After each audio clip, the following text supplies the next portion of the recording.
जब भी हम भगवान को सच्चे मन से पुकारते हैं और उन्हें याद करते हैं, अच्छे कर्म करते हैं, तो भगवान हमारी सहायता करने किसी ना किसी रूप में जरूर आते हैं। तो आज हम आपके लिए बहुत ही रोचक कहानी लेकर आए हैं, जिसे सुनकर आपके भी रोंगटे खड़े हो जाएंगे। दोस्तों, एक बार की बात है, एक औरत अपने 2 साल के बेटे और अपने भाई के साथ एक गांव में रहती थी। उसके पति का देहांत हो गया था। इस कारण वह अपने बेटे के साथ अपने घर आ गई और अपने भाई के साथ खेत में काम करके गुजारा करने लगी। उसके बेटे का नाम शुक्रण था और उसका मामा उसको बहुत प्यार करता था। दोनों मामा भांजा एक दूसरे के साथ खेला करते थे। कुछ समय पश्चात उसका मामा काम की तलाश के लिए कहीं दूर चला गया और बहुत दिन बीत गए, लेकिन वह वापस नहीं आया। कुछ दिन शुक्रण अपनी मां से पूछता रहा कि मेरा मामा कब आएगा। उसकी मां उसको बताती है कि वह बहुत जल्दी लौट आएंगे। वह पैसे कमाने के लिए गए हैं, लेकिन जब वह वापस नहीं लौटा तो शुक्रण बहुत परेशान रहने लगा। सारा दिन रोता रहता था और बहुत उदास रहने लगा। उसकी मां उसे ऐसा देखकर बहुत दुखी होती थी। एक तो उसे अपने भाई का दुख था कि पता नहीं उसका भाई जीवित भी है या नहीं, और ऊपर से उसका बेटा भी बहुत उदास रहता था। वह शिव की पूजा किया करती थी, तो उसने अपने बेटे से कहा कि बेटा, जब तक तुम्हारे मामा नहीं आते तुम शिव भगवान से बातें किया करो और उनको अपना मामा कहकर पुकारा करो। वह बच्चा बहुत भोला था और बहुत सच्चे दिल का था, तो वह ऐसे ही करने लगा, जिससे उसके मामा की याद उसे कम सताने लगी। और जब भी वह दुखी होता तो महादेव के सामने बातें किया करता था। एक बार उसकी मां बहुत बीमार हो गई, तो उनके घर पर खाने को कुछ नहीं था।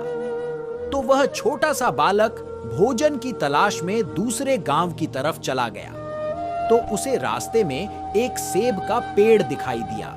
सेब के पेड़ के नीचे शिवलिंग रखा हुआ था और उस गांव वाले उस शिवलिंग की पूजा किया करते थे।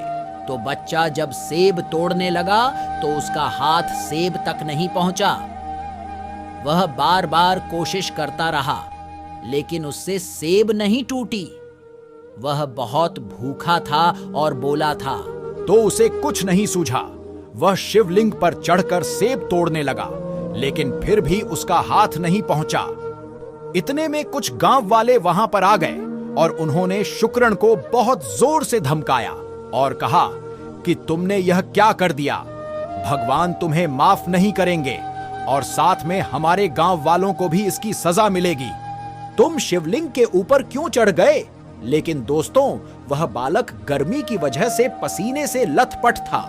जब वह शिवलिंग पर चढ़ा तो कुछ पसीने की बूंदें शिवलिंग के ऊपर गिर गई, जिसे देखकर भगवान को उस पर बहुत दया आ गई कि मेरा भक्त भूखा प्यासा फिर रहा है। पसीने से कैसे भूखा प्यासा फिर रहा है? शुक्रण गांव वालों के चिल्लाने से बहुत डर गया और वह वहीं बैठकर रोने लगा।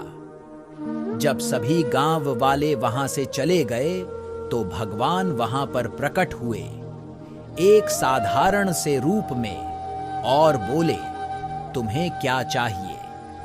उसने कहा, कुछ नहीं, मुझे बहुत भूख लगी है, मुझे कुछ खाने को चाहिए। तो भगवान ने उसे सेब तोड़ कर दी और कुछ समय पश्चात भगवान ने कहा कि तुम्हें जो चाहिए मांग लो, और भगवान ने अपना असली रूप धारण कर लिया। तो बच्चे ने कहा कि मेरी मां को ठीक कर दो, वह बहुत बीमार है। और भगवान ने कहा, बस इतनी सी बात, कुछ और मांग लो। तो उसने कहा कि मेरे मामा वापस आ जाए। तो भगवान ने उसको कहा कि बहुत जल्दी तुम्हारे मामा वापस आ जाएंगे। बच्चा बहुत खुश हो गया और जब वह घर गया तो उसने देखा कि उसकी मां बिल्कुल ठीक हो गई है, और उसने अपनी मां को वह घटना बताई जो उसके साथ घटना घटी थी। उसने अपनी मां को बताया कि भगवान ने मुझे सेब तोड़ कर दी और मुझे कहा कि तुम्हारे मामा जल्दी वापस आ जाएंगे। यह सुनकर एक बार तो उसकी मां बहुत खुश हुई और फिर उसकी आंखों में आंसू आ गए कि हे भगवान, तूने बच्चे को यह कैसा वादा कर दिया है। कुछ दिनों बाद भगवान उसके मामा का रूप धारण करके उसके घर के बाहर आए और जोर से आवाज लगाई, सुकन, मेरे भांजे कहाँ हो? मैं आ गया हूं। तो उसकी मां दौड़कर बाहर आई और अपने मामा की गोद में चढ़ गया। उसकी मां यह सब देखकर बहुत प्रसन्न हुई, लेकिन उसकी प्रसन्नता कुछ देर की ही थी। कुछ देर बाद वह सोचने लगी कि मेरा भाई तो इस दुनिया में नहीं है।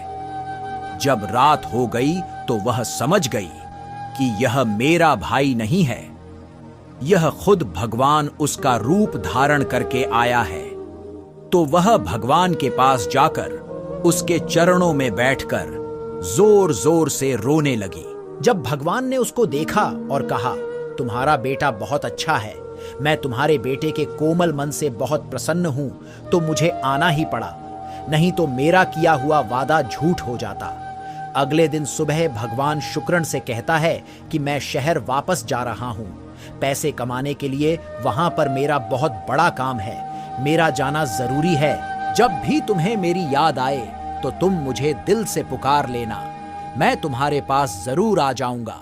और ऐसा कहकर महादेव वहां से चले जाते हैं और उस बच्चे और महादेव का रिश्ता जन्म जन्मों का जुड़ जाता है।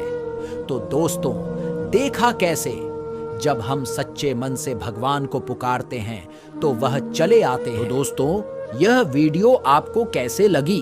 अगर हमारे चैनल पर नए हो तो चैनल को सब्सक्राइब करें और साथ ही कमेंट में हर हर महादेव जरूर लिखें।